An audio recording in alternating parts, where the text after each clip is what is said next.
Senate के एक ticket पर MQM पाकिस्तान 2 धड़ों में बंट गई। आमिर खान अपने हिमायतियों के साथ फारूक सत्तार के खिलाफ खड़े हैं। कोई शक नहीं, MQM शदीद तंजीमी बहरान का शिकार है।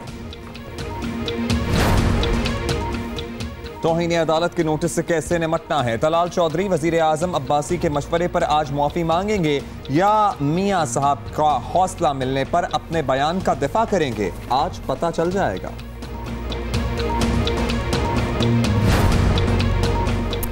अवाम अदालती और कानूनी झगड़ों से बज़ाहिर बेनियाज हैं। नून लीग की मकबूलियत कम होने के बजाय बढ़ रही है। पीपल्स पार्टी के साथ ऐसा नहीं हुआ था। लग रहा है अवाम की नज़र में कारकर्दगी ही असल मयार है।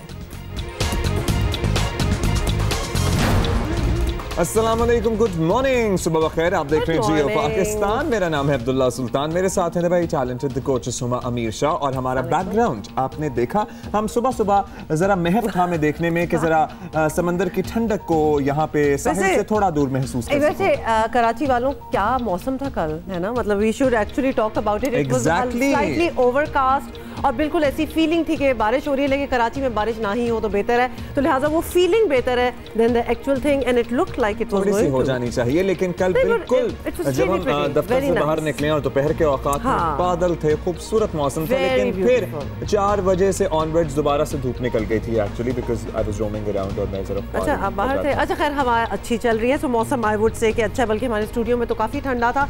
ऑल्दो अदरवाइज वो जो ठंड वाली जो लहर थी वो बिल्कुल बाकायदगी से खत्म हो चुकी है। It's just nice and pleasant. मुझे लग रहा है कि इस मर्तबा कराची में बहुत ही शॉर्ट लिव्ड सर्दी आई है। मतलब है कि मुश्किल से 1-1.5 हफ्ता टोटल मिला के जो है सर्दी पड़ी है।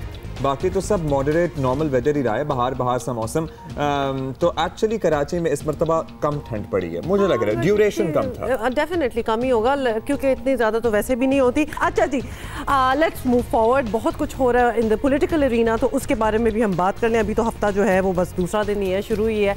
So we have to keep you updated on what is happening.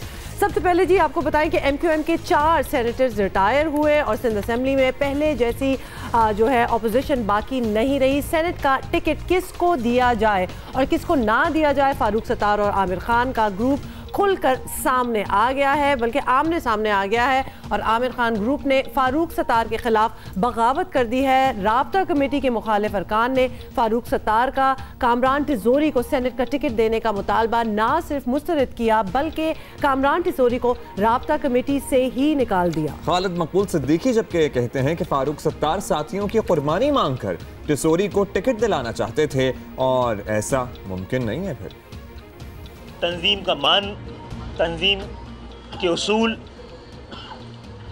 को सामने रखते हुए कामरान तिजोरी भाई को 6 महीने के लिए मुअत्तल किया है और राब्ता कमेटी के पोस्ट से हटा दिया है। खालिद मकबूल सिद्दीकी ने यह भी कहा कि कामरान तिजोरी शरीक कन्वीनियर बने हुए थे, बल्कि वो तो फारूक सत्तार की जगह भी संभाल लेते। जरा सुने उन्होंने क्या कहा। डिप्टी कन्वीनर बन जाने के बाद भी मामला थम जाता या रुक जाता तो कोई बात नहीं थी, इतनी नुकसान का सौदा नहीं था। लेकिन वो तो शायद को कन्वीनर वाली पोस्ट पे आ चुके थे और इससे बड़ी पोस्ट के लिए फिर फारूक भाई को कुर्बानी देनी पड़ती और उनको डिप्टी कन्वीनर बनना पड़ता और उनको कन्वीनर बनाना पड़ता हमें, जो शायद कारकुनान को तो क्या आवाम भी शायद पसंद ना कर पाती। और आपको बताएं दूसरी तरफ फारूक सत्तार ने जवाबी प्रेस कॉन्फ्रेंस की और फारूक सत्तार ने आमिर खान ग्रुप के तमाम फैसलों को मुअत्तल कर दिया। फारूक सत्तार ने आज वर्कर्स कन्वेंशन का इजलास बुला लिया है जिसमें नई सूरत हाल पर गौर होगा। मना करने के बावजूद इजलास कैसे हुआ, मेरा तो ये सवाल है।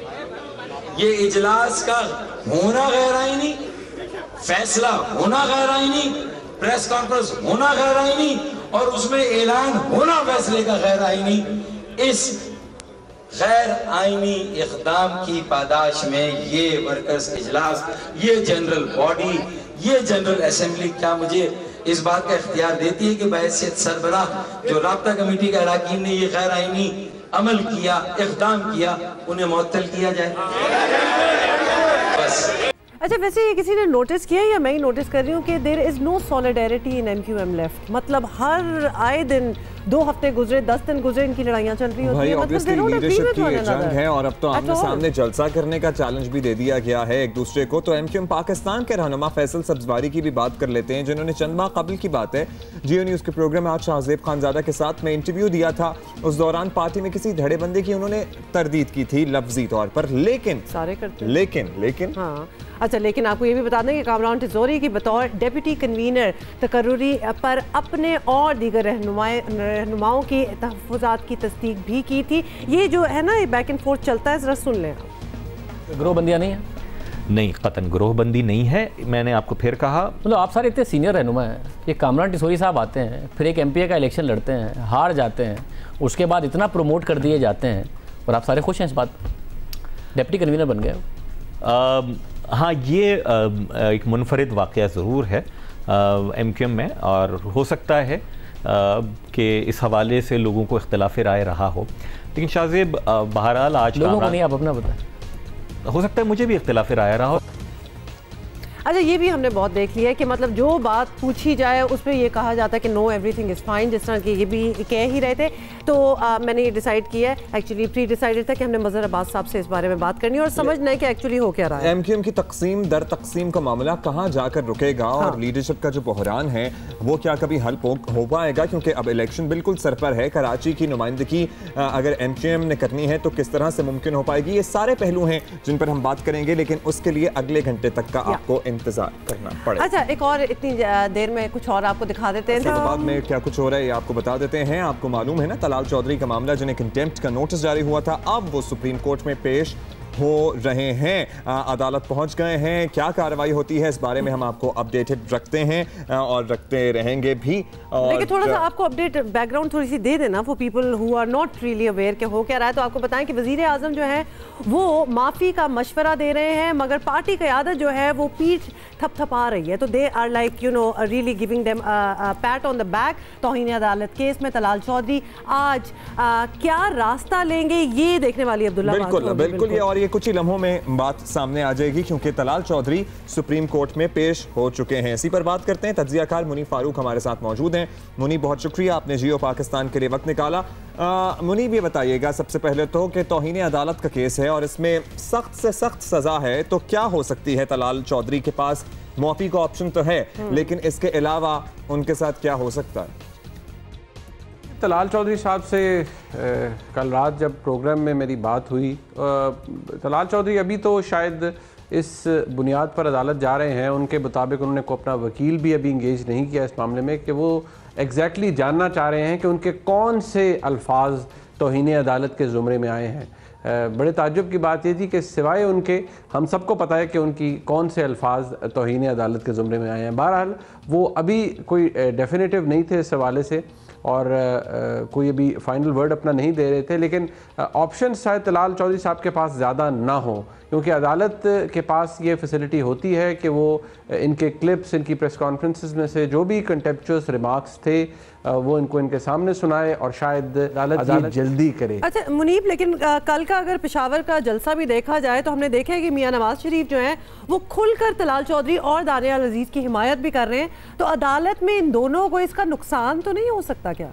देखिए, मियां नवाज शरीफ साहब जो कर रहे हैं वो जलसे के अंदर कर रहे हैं, नुकसान तलाल चौधरी साहब को या दानियाल अजीज़ साहब को हो सकता है, ऐन मुमकिन है कि हो भी, लेकिन actually if you go beyond this तो ये एक बड़ा अनफॉर्चुनेट प्रेसिडेंट सेट हो रहा है कि अदालत में फ़ैसलों के ऊपर तो आप बात कर लेते हैं, क्योंकि once a decision is announced it becomes a public property और वो एक पब्लिक डॉक्यूमेंट बन जाता है, उसके ऊपर आप आर्गूमेंट्स अपने दे सकते हैं। लेकिन यहाँ पर तो अदालत के फैसले से बात बहुत आगे चली गई है। They are actually hitting at the जजेस और उनको पिन पॉइंट कर रहे हैं, और जो बातें कही जा रही हैं वो मेरे नज़दीक बहसीत एक कानून के तालिब इल्म के तौहीन के ज़ुमरे में ज़रूर आती हैं। तो कोई अच्छा असर नहीं पड़ेगा। मियां नवाज शरीफ साहब को इससे गुरेज करना चाहिए था, लेकिन उन्होंने नहीं किया। ऑलराइट, बहसीत कानून के तालिब इल्म के आपने कहा कि ये तौहीन के ज़ुमरे में आती हैं जो बातें उन्होंने की हैं।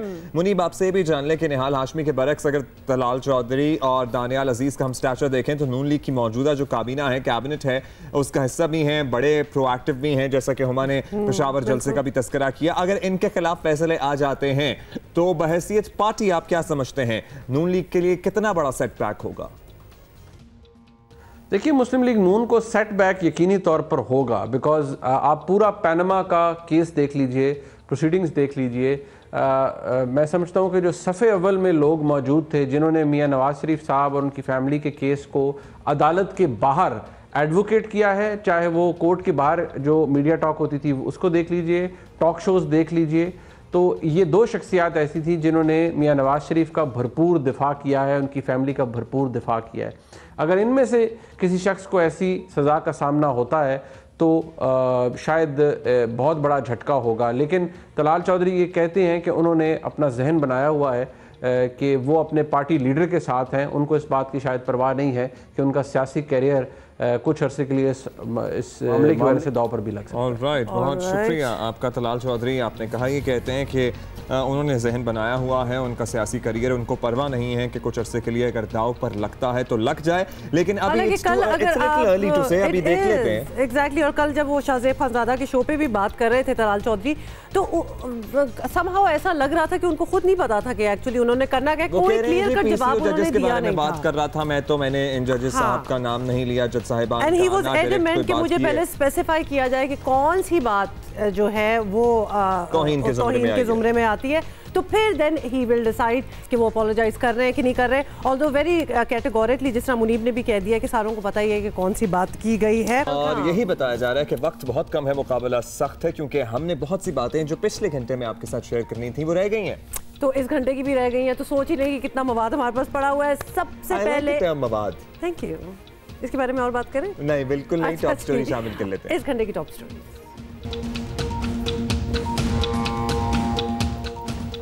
बलूचिस्तान में नून लीग की हुकूमत ख़त्म करने में आसिफ जरदारी अपने किरदार का एतराफ़ कर रहे हैं। नून लीग के खदशात दुरुस्त सही, लेकिन ये नून लीग की अपनी सियासी नाकामी भी है। सांपों के काटने की दवा तैयार करना ओजे कैंपस के माहिरीन की बड़ी कामयाबी है, लेकिन क्लिनिकल ट्रायल के लिए पाकिस्तानी माहिरीन 7 साल से ड्रग रेगुलेटरी अथॉरिटी के मुंतजिर हैं।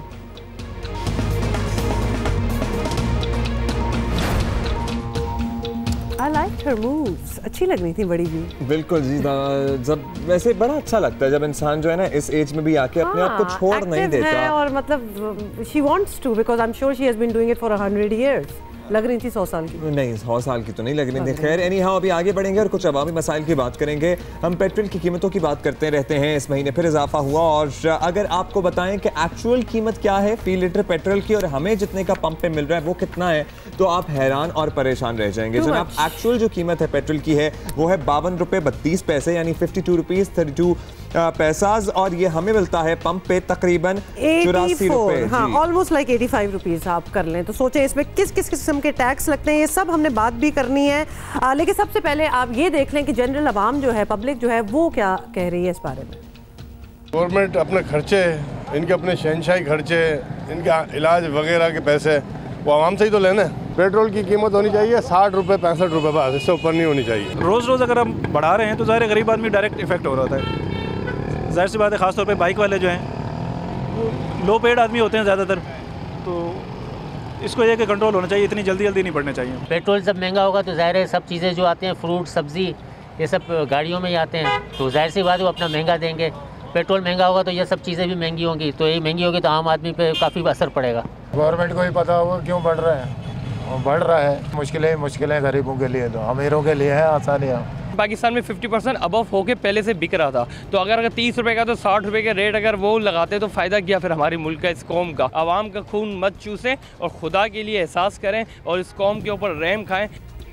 यही हर शख्स के दिल की आवाज़ है कि कौम के ऊपर रहम खाएं, लेकिन ये जो 32 रुपए का डिफरेंस है, इसमें कौन कौन से आखिर बला के टैक्सेस शामिल हैं और ये टैक्सेस जा कहाँ रहे हैं? क्या सिर्फ सेल्स टैक्स है तो या और भी कुछ चार्जेस हैं? बिल्कुल जी, यही पता करेंगे। नुमाइंदा जियो न्यूज़ अशरफ खान हमारे साथ हैं। अशरफ, ये क्या क्या टैक्सेस हैं जी? Petroleum levy, general sales tax, dealer oil marketing, मतलब ये क्या क्या चल रहा है? जी, अगर हम बात करें, दो तरीके के टैक्सेस गवर्नमेंट लेती है। एक जनरल सेल टैक्स होता है, बाकी डीलर्स कमीशन होते हैं। अगर हम यहाँ पे देखें, पेट्रोल की प्राइस लेते हैं 52 रुपीज़ 32 पैसे, जैसे अब्दुल्ला आपने बताया। इसमें एक पेट्रोलियम लेवी है बहुत इंपॉर्टेंट, कि पर लीटर 10 रुपये चार्ज किया जाता है। ये नॉन टैक्स रेवेन्यू है, ये टैक्स की मद में नहीं जाता, ये इंफ्रास्ट्रक्चर डेवलपमेंट में खर्च होता है। यानी ये इसलिए पैसे पर लीटर 10 रुपए आपसे लिए जा रहे हैं कि मुल्क में इंफ्रास्ट्रक्चर और डेवलपमेंट पे खर्च होंगे पर लीटर। तो इसका कुछ पता चलता है, मतलब ये पैसा किधर जा रहा है, डेवलपमेंट कहाँ हो रही है? यही एक बड़ा सवाल है जो हमने पहले, जो अभी मौजूदा वज़ीर आज़म है शाहिद खाकन अब्बासी साहब, वो पहले वफाकी वज़ीर पेट्रोलियम थे, उनसे भी कई बार सवालात किए। क्योंकि अगर हम सबसे अहम चीज़ देखें तो पेट्रोल प्राइसिंग की जो ये फार्मूला है ये सामने आ जाता है, लेकिन डीजल का नहीं आता है। अब हमने तो ये सिर्फ लेवी के ऊपर बात कर रहे हैं कि जो हर आदमी से लेने, तो मुल्क में तकरीबन पेट्रोल बताऊं 66 लाख टन सालाना मुल्क में इस्तेमाल होता है पेट्रोल। डीजल जो है 85 लाख टन इस्तेमाल होता है। तो खरबों रुपए तो लेवी के मद में लिए जाते हैं। और अगर कम रेवेन्यू, टैक्स रेवेन्यू का रोना क्यों रोते हैं? इसको अगर हम देखें, जो सेल टैक्स जो है हमारा, वो तो 17% है, मगर यहाँ पे ये बताऊँ, एक तो लेवी भी ले रहे हैं, और जो पेट्रोल पे हमारा है तकरीबन 17% GST है। लेकिन डीजल पे, हाई स्पीड डीजल जो आपका मोड ऑफ ट्रांसपोर्ट में अहम हिस्सा है, क्योंकि गुड ट्रांसपोर्ट डीजल पे ही चल रही होती है, तो 25.5% सेल टैक्स वसूल किया जा रहा है। ये चार्टर अकाउंटेंट की जानिब से भी अहम सवालात उठाए गए थे। कानून के खिलाफ वर्जी नहीं है जी, मतलब कि फाइनेंस बिल में जो GST फाइनल किया गया था 17%, तो SRO के ज़रिए लागू किया जाता है कि जो उनका डिफरेंस है उसको कवर करने के लिए। अब जैसे कि कभी कभी ये सेल टैक्स कम करते हैं, लेकिन आवाम को दिखाने के लिए, लेकिन इनकी आमदनी देखें तो इनकी 17% तो मिनिमम है, इससे नीचे वो तो आ ही रही है, क्योंकि और भी उन्होंने लगाया हुआ है। इसके अलावा जो पेट्रोलियम डीलर्स हैं उनको अलग पर लीटर दिया जाता है, 3 रुपये 35 पैसे दिया जाता है।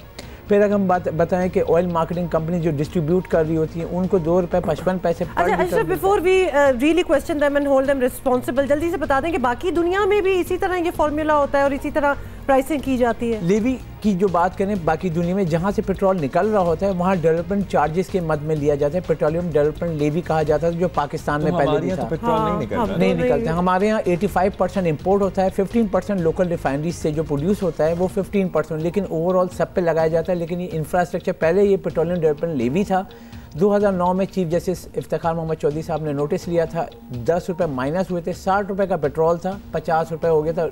पब्लिक बहुत खुश हुई थी, लेकिन सदारती ऑर्डिनेंस के थ्रू ये वापस लागू कर दिया गया था। 2009 से अब तक ये दोबारा लागू है, जो कि पहले एक दफ़ा हटाया गया था। 10 रुपये यानी 60 रुपये पर लीटर पेट्रोल था, 50 रुपये हो गया था, जिसमें आवाम बड़ी खुश हुई थी। सिर्फ एक हफ्ते की बात, मतलब कम वैसे ही होना बहुत बड़ी बात हो जाती है। मतलब पर लीटर अगर हम देखें, बहुत इंपॉर्टेंट पॉइंट ये है कि 10 रुपये पर लीटर डीजल और पेट्रोल पे वसूल किया जा रहा है। यौमिया कितने पैसे बनते होंगे इस लेवी की मद में? जी, क्योंकि अगर हम देखें और कितना इंफ्रास्ट्रक्चर अगर एक्चुअली डेवलप करना चाहें तो इससे हो सकता है। मतलब आप अगर ओवरऑल लें तो तकरीबन 600 अरब रुपए सालाना वसूल होता है टैक्स, जो मतलब टैक्स तो नहीं है, लेवी की मद में इसमें। Alright Ashraf, thank you very much आपको समझाने का। अभी भी मैं खुश नहीं हुई, कुछ चीज़ें जब आपको समझ आ जाती हैं ना तो आपको और फिर क्वेश्चन आप करते हैं कि ऐसा हो क्यों रहा है। So we wanted to explain to you कि ये एक्स्ट्रा लिया जा रहा है। और भी चीजें हैं जो हम आपसे शेयर करना चाहते हैं, जिसकी हमें भी समझ नहीं आती। एक तो ये मामला तो है ही, लेकिन साथ साथ और मामलात भी हैं। और किन मामले, किस मामले की कहते हैं ना, बात करें। डाउ यूनिवर्सिटी कराची के उजे कैंपस में गुज़श्ता 7 साल से सांप के काटने की दवा तैयार की जा रही है। मुहक्किकीन जो रिसर्चर्स हैं, एक जानिब क्लिनिकल ट्रायल के लिए ड्रग रेगुलेटरी अथॉरिटी की इजाज़त के मुंतज़र हैं, तो दूसरी जानिब क्या हो रहा है? अच्छा जी, आपको ये भी बता दें कि दूसरी जानिब साबका और मौजूदा वाइस चांसलर की तैनातियों ने महीनों का काम जो है वो सालों तक पहुंचा दिया है। तो ये भी हम आपको कुछ सीधा नहीं हो सकता। हम आपको एक्चुअली दिखाना भी चाह रहे हैं और ये तफसीलात दे रहे हैं, जरा खावर खान देखें। दौर बदला, तहकीक के नए जावियों ने इंसानी सेहत के लिए कई आसानियां पैदा की। ऐसी ही एक तहकीक डाउ यूनिवर्सिटी के ओजा कैंपस में गुज़िश्ता 7 सालों से जारी है। ओजा अस्पताल में इस सिलसिले में एक एनिमल हाउस कायम है, जहां घोड़ों, चूहों और सांपों समेत दीगर जानवरों पर तहकीक जारी है। सांप का जहर है, इसके अगेंस्ट जो है एंटीबॉडीज़ तैयार की जाती हैं। 4 डिफरेंट स्नेक्स जो हैं, जो बहुत ज़्यादा कॉमन हैं पाकिस्तान में, उनके अगेंस्ट एंटीबॉडीज़ तैयार की जाती हैं और डेवलप की जाती हैं हॉर्सेस के अंदर। माहिरीन का कहना है कि दवा को इंसानी जिस्म के लिए मौसर बनाने के लिए आलमी इदारा सेहत और drug regulatory authority of Pakistan के कवानीन पर अमल दरामद जारी है, जबकि क्लिनिकल ट्रायल के लिए कम से कम 3 माह की मुद्दत दरकार है। हॉर्सेस को ब्लीड करके उनका ब्लड एक्सट्रैक्ट करके उसके अंदर से एंटीबॉडीज़ को प्यूरिफाई कराया जाता है, तो वो हमने सक्सेसफुली डेवलप कर लिया। उसके बाद एक जो तीसरा फेज़ है वो बहुत इंपॉर्टेंट फेज़ है, वो कमर्शलाइजेशन का है, जिसके लिए बहुत इंपॉर्टेंट है कि ये बात को मेक श्योर करना कि ये इफ़ेक्टिव है और सेफ भी है।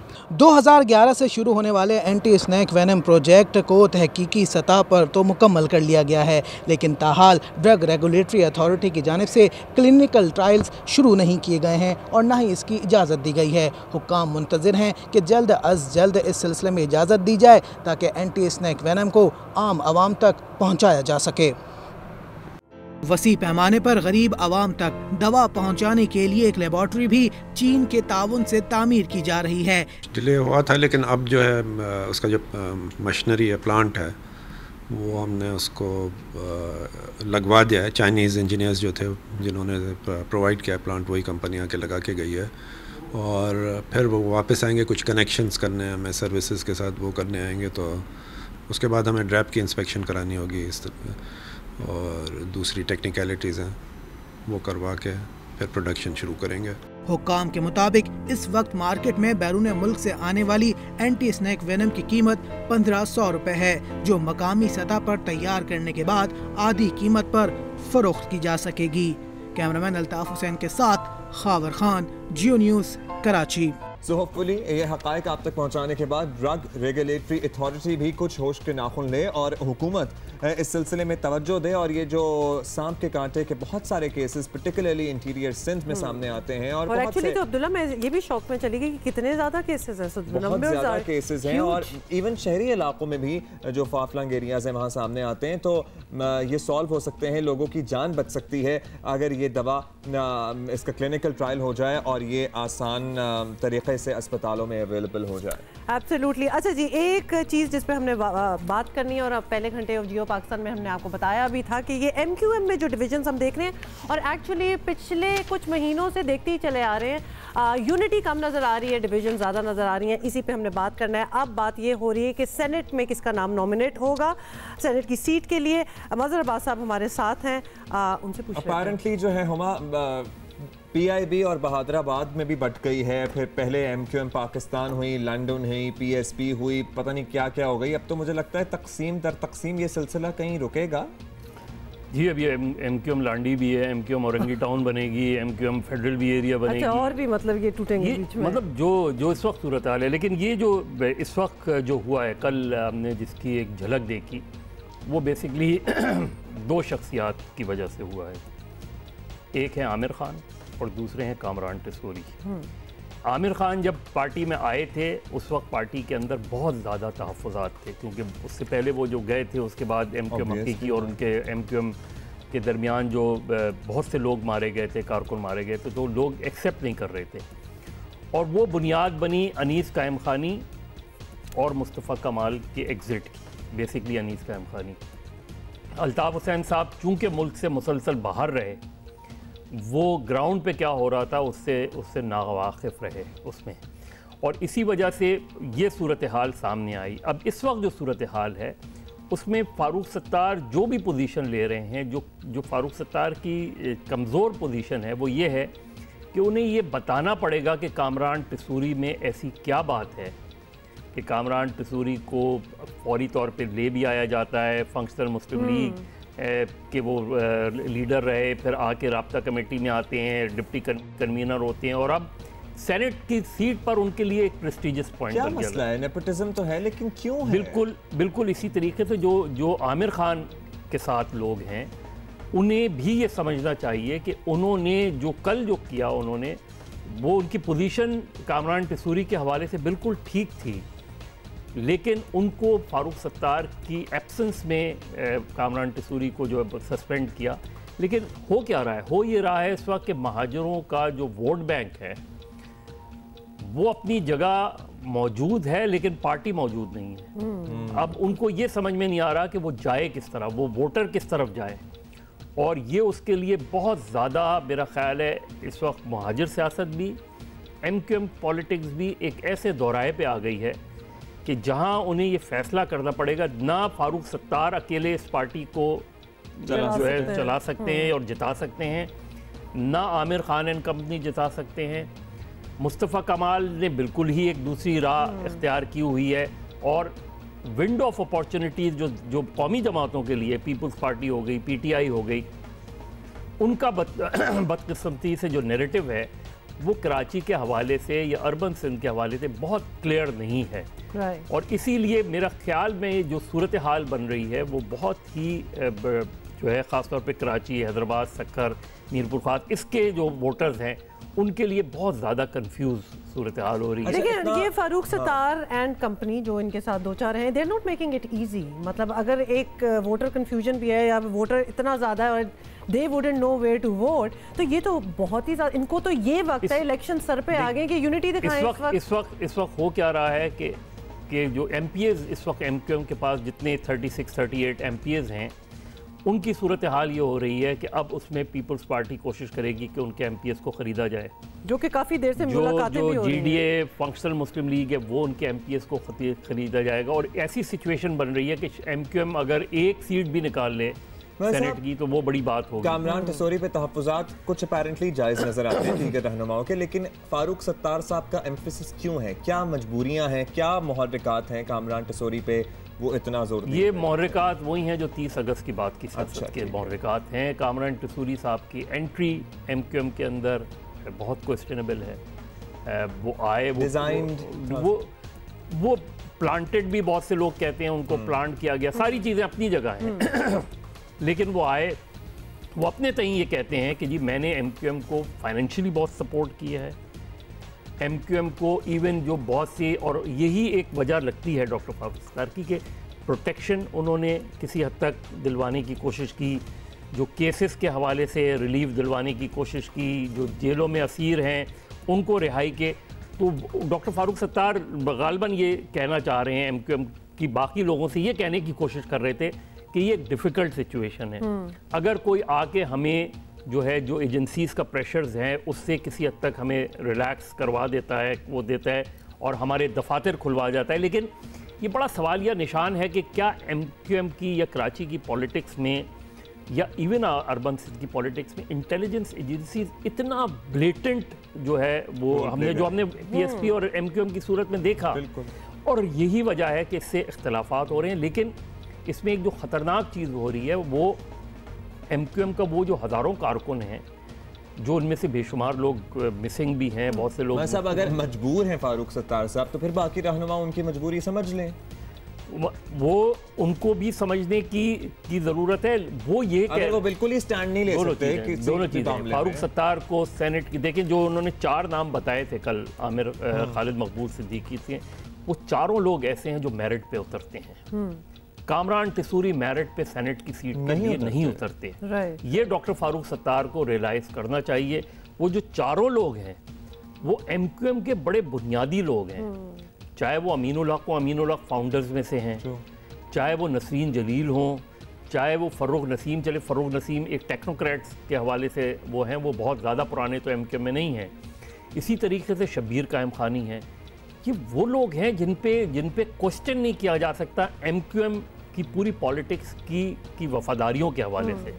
ये कामरान टिसोरी नए हैं, उनकी जो एफर्ट्स हैं, उनकी जो काम है उसको ज़रूर अप्रिशिएट करना चाहिए MQM को, लेकिन वो MQM के ये हल्के भी ये कह रहे हैं कि हमें इस हद तक, अब ये जो MQM और PSP का जो हुआ था इसमें कहते हैं ये है कि कामरान टिसोरी का बड़ा क्रूशल रोल था उसमें, और अभी भी कामरान टिसोरी के बारे में ये इत्तलात हैं कि कामरान टिसोरी अनीस कायम खानी के साथ राब्ते में हैं, और कोशिश ये की जा रही है कि फारूक सत्तार जो फैक्शन है वो किसी तरीके से जो है वो PSP के साथ दोबारा कोई बातचीत तो PSP में चला जाए या कोई नई इत्तेहाद बन जाए। लेकिन ओवरऑल ये है कि अब टाइम नहीं है। देखिए सेनेट के इलेक्शन में MQM ने अपने पैरों पे कुल्हाड़ी मार ली है, ज़ख्मी हो गई है MQM। जो उनके पास MPs बचे हैं वो तितर बितर हो गए हैं। इस वक्त अगर फारूक सत्तार उनको 4 नशिस्तें दिलवाना चाह रहे थे तो अब एक नशिस्त भी आ जाएगी तो बड़ा बहुत बड़ी बात हो जाएगी। ऑलराइट, ये एक बड़ा डिफिकल्ट सिचुएशन आ गई। Thank you so much. Thank you sir. अच्छा जी, कुछ बातें करनी है, जल्दी से कर लें, गेस्ट भी इंतजार कर रहे हैं। नून लीग मुसलसल कह रही थी कि बलोचिस्तान में उनकी हुकूमत गिराने में आसिफ अली जरदारी ने हाथ की सफाई दिखाई थी। आसिफ जरदारी ने कल लाहौर की तारीखी मोची दरवाजे पर जलसे से खिताब में इसका एतराफ़ भी कर लिया। जरा सुन लें। के आधे मुल्क से ज्यादा की हुकूमत आपकी है। हाँ, बलूचिस्तान की हुकूमत शायद आपकी अब ना रही, ये मैं मानता हूं।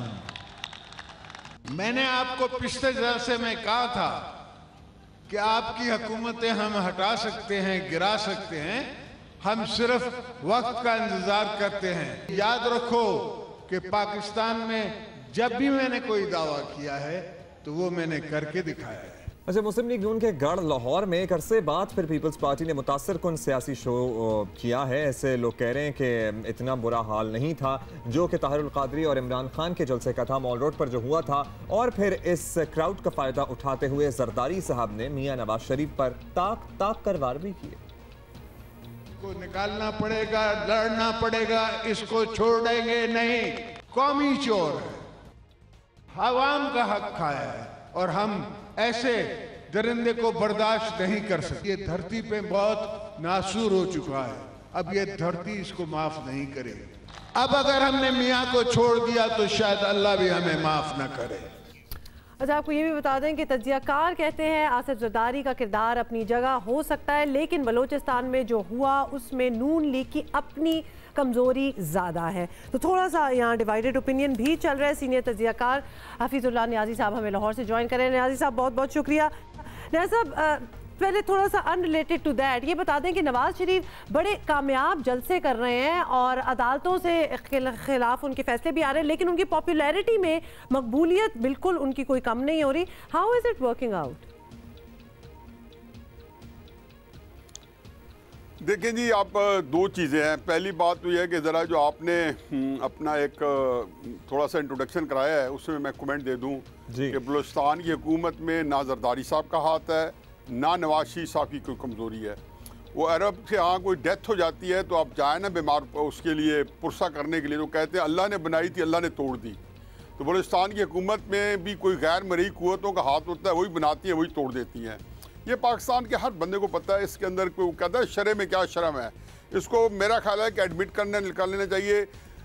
जरदारी साहब या नवाज शरीफ साहब अगर ना तोड़ना चाहते तो बाल भी बेकार नहीं कर सकते थे, और जरदारी साहब तोड़ना चाहते तो बाल भी बेकार नहीं कर सकते थे। तो फिर जरदारी साहब की ये चीज़ें कहाँ से होती हैं, कैसे होती है?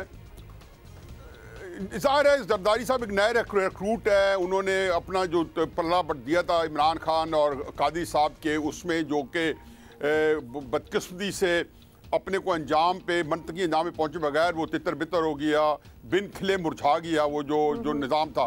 तो उसमें यह था कि बलूचिस्तान की हुकूमत एक हिस्सा थी। जरदारी साहब शायद अच्छे इन्वेस्टर हैं, कोई और बंदा जो दूसरा एक पहलू होता है बलूचिस्तान में अब किस हद तक दुरुस्त है नहीं है, लेकिन ये बात एक बहुत मशहूर किस्म का जिसको कहना चाहिए अनटोल्ड सच है, जो इस तरह ज़्यादा कहा नहीं जाता लेकिन मौजूद होता है कि जरदारी साहब जो हैं वहाँ पे शायद जब बलूचिस्तान के अंदर हॉर्स ट्रेडिंग होती है, हम पहले अपने शो में भी डिस्कस कर चुके हैं जियो के ऊपर, तो हॉर्स ट्रेडिंग के लिए जरदारी साहब से ज़्यादा शायद कोई दाम ना लगा पाता या इतना सरमाया शायद किसी और के पास ना होता। अब उस पे भी आ जाए ना कि PMLN की नवाज शरीफ के जलसों की मतलब कि अनप्रेसिडेंटेड टर्नआउट पे जो हम बात कर रहे हैं, तो ये वजह आपको क्या नजर आ रही है कि इतने इन पे केसेस हैं, इतना कुछ अगेंस्ट जा रहा है and yet public opinion different है?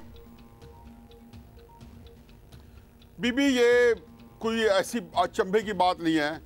मेरा ख्याल है कि जो पाकिस्तान के जो मुख्तलिफ तजिए निगार थे या जिनको इस बारे में कोई शुद्ध बुद्ध थी, कोई थोड़ी बहुत जांच पड़ताल थी, वो हमेशा कहते थे कि जैसे ही आपने नवाज शरीफ को हटाया और अगर ऐसे तरीके से हटाया जिससे कि पाकिस्तान के लोग या कम से कम मुस्लिम नून की पार्टी जो मुतमईन नहीं होती, तो ये आपको बैकफायर कर सकता है।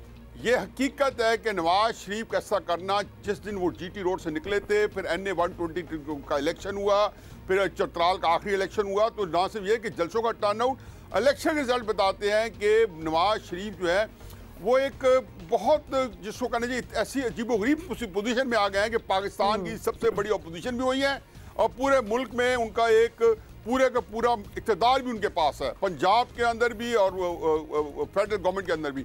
अब इलेक्शन जो कि राउंड द कॉर्नर है, 3-4 महीने बाद है, तो ये हकीकत है कि उन कुव्वतों के लिए जो नवाज शरीफ को बैर करना चाहते थे या वो सियासी अनासिर जो कि बिली भगत से 3-4 साल से मुख्तलिफ तरीक़ों से हथकंडे कर रहे थे या नवाज शरीफ के बारे में एक उन्होंने मुआंदाना प्रोपेगेंडा शुरू किया था या टीवी चैनल 30-40 से रात दिन लगे रहे थे, उनके लिए इसमें सबक है कि अब ये जो चीज़ है 4 महीने बाद इलेक्शन हो, उनका एक रिदम बन गया है।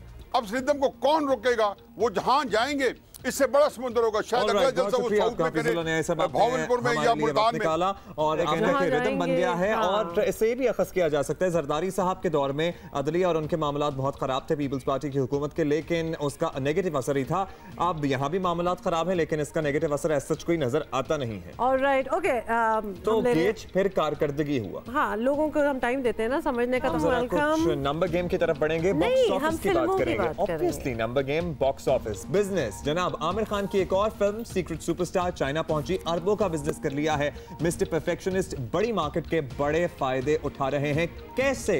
ये बड़ा अहम सवाल है। इससे पहले भी वो कर चुके हैं, कोई पहली बात नहीं। आपको बताएं कि इससे पहले आमिर खान की ही फिल्में पीके और दंगल चीन में रिलीज हुई थी और रिकॉर्ड तोड़ कमाई उन्होंने की थी। और अब 2 हफ्ते कबल सीक्रेट सुपरस्टार चीनी सिनेमाज में लगी है वहाँ, और इतने से वक्त में उन्होंने कोई 800 करोड़ रुपए का बिजनेस कर लिया। इसी पर बात करते हैं, हमारे साथ फिल्म क्रिटिक रेहान अहमद साहब मौजूद हैं। बहुत शुक्रिया रेहान, पढ़ते रहते हैं आप जो फिल्म पे रिव्यूज देते हैं। पद्मावत का बड़ा अच्छा लगा था, आपने कहा था बड़े अदाकारों की कमजोर फिल्में नहीं पसंद आई थी। By the way Sanjay Leela Bhansali के साथ I watched it in Dubai, मुझे भी खासी लगी थी। लेकिन coming back to Aamir Khan success in China, formula बताएं, मतलब कि स्टोरी पसंद आ रही है चाइनीज लोगों को आमिर खान की मूवीज की, आमिर खान पसंद आ रहे हैं, how is it working out? देखिए वैसे तो आपको पता है बॉक्स ऑफिस का कोई फार्मूला नहीं है, लेकिन आमिर खान का एक फैक्टर, बहरहाल इसमें बहुत सारे फैक्टर्स इन्वॉल्व हैं। आमिर खान की ये 5वीं फिल्म है जो चाइना में रिलीज हुई है। इससे पहले सबसे पहले 3 इडियट्स रिलीज हुई थी, उसने सिर्फ 20 करोड़, जो इंडियन में 20 करोड़, पाकिस्तानी तकरीबन 40 करोड़ का बिजनेस किया था। उसके बाद धूम 3 रिलीज हुई थी, उसने 50 करोड़ का बिजनेस किया था। उसके बाद पीके रिलीज हुई जिसने तकरीबन आपको पता है 100 करोड़ का बिजनेस किया। तो उस वक्त चाइना का बिजनेस इंडिया के हिसाब से और ओवरसीज के हिसाब से इतना ज्यादा मायने लेकिन वो लगे हुए थे, लेकिन वो लगे हुए थे, उनको पता था कि स्क्रीन्स उस वक्त इतनी ज्यादा नहीं होती। 2013 के बाद अचानक चाइना में स्क्रीन ज्यादा हुई है। इस वक्त दुनिया में सबसे ज्यादा स्क्रीन्स जो है वो चाइना में 44,000, उन्होंने अमेरिका को भी पीछे छोड़ दिया। अब उसके बाद दंगल का आपको पता है कि पीके का बिजनेस था 100 करोड़ और दंगल का बिजनेस था 1000 करोड़ भारतीय रुपए सिर्फ चाइना में। अच्छा, this is only China we are talking about, that is massive money. और अब सीक्रेट सुपरस्टार जो सिर्फ 15 करोड़ की लागत उस पर आई है, अगर आमिर खान की आप उसमें फीस हटा दें, क्यों आमिर खान प्रोड्यूसर हैं, सबको पता है।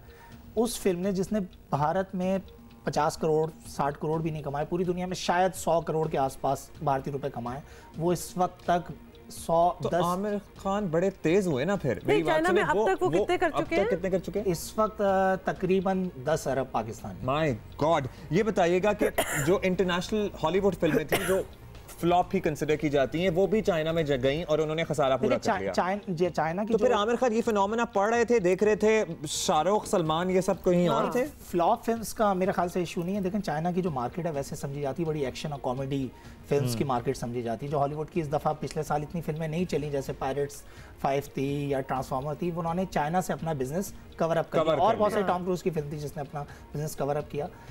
और ये आमिर खान ने लगता है टारगेट ही, अगर आप देखें दंगल और जो सीक्रेट सुपरस्टार है, इसमें बेटी की थीम है, बेटी या लड़की की थीम है, जो अच्छा क्या लग रहा है, जो नाम रोशन करती है बड़ी रुकावटों के बाद दोनों फिल्म्स में। ये है, मुझे लगता है ये फैक्टर भी काम आया है बहुत सारे फैक्टर्स के बाद, कि स्क्रीन्स का फैक्टर्स, आमिर खान का फैक्टर। आमिर खान आपको पता है इस दफ़ा मेरे ख्याल से नहीं गए, लेकिन वो चाइना में बहुत मकबूल है, बल्कि अगर इस वक्त कहा जाए कि हॉलीवुड के सब स्टार से भी ज्यादा मकबूल आमिर खान है। वो उतरते हैं तो लोग पागल हो जाते हैं। बिल्कुल, ये अब मुझे नहीं पता। देखिए डेफिनेटली इसीलिए सवाल ये था कि क्या आमिर खान हिट हो रहे हैं वहाँ, या फिर ये थीम जो मूवीज बना रहे हैं जो definitely they are very different. अगर हम लोग भी देखेंगे, हम तो देखते ही हैं बॉलीवुड फिल्में, तो हमारे लिए भी बड़ी डिफरेंट थीम्स हैं, तो वो एक और टच कर रहा है चाइनीज लोगों के साथ। बिल्कुल, बच्चियों की स्टोरीज हैं और फिर रिस्ट्रिक्शंस हैं और उसमें से वो या फिर आमिर सुपरस्टार है उनके लिए। नहीं, हमें जैकी चैन भी तो बाकी दुनिया के लिए सुपरस्टार बन गए थे। आपको पता है चाइना से ही है, लेकिन एग्जैक्टली तो वो भी तो बने सारे एक्शन हीरोज, विन डीजल, आपको पता है सारे लोग, सब लोग ये एक्शन हीरोज चाइना में पसंद किए जाते हैं। लेकिन आमिर खान ने क्या पता नहीं जादू उनका चला है। जैसे अक्सर लोग सलमान खान से मुतालिक यही बोलते हैं कि उसमें क्या है, अदाकारी नहीं है, कुछ नहीं है, लेकिन फैन फॉलोइंग इंडिया में बहुत ज्यादा है, पूरी दुनिया में, पाकिस्तान में मेरे ख्याल से सबसे ज्यादा। लेकिन अब जिस तरह चीनी पीछे पड़े हैं, आमिर खान पता नहीं कितना मीठा उनको नजर आया है। अच्छा दोस्त हमारे इतने अच्छे चाइना, जल्दी से हम बता दें कि हम भी फिल्में बना ही रहे हैं, कुछ यहाँ भी तवज्जो दे लें, ये लोग तो चाइना में रिलीज करें। वाकई आपने सवाल पूछा? हाँ हाँ, अच्छा चले, चाइना में तो फिल्म्स का रिलीज करना इतना आसान नहीं है। कोटा सिस्टम होता है, वो सिर्फ 34 फिल्मों को, पहले तो और कम था, सिर्फ 34 ओवरसीज मुल्कों फॉरेन फिल्म्स को इजाजत देते हैं कि वो वहाँ पे डब होके रिलीज हो चाइना में। अच्छा। उसके लिए एक लंबा प्रोसेस है, कोटा सिस्टम है, इसके अलावा सेंसर उनका बड़ा सख्त है।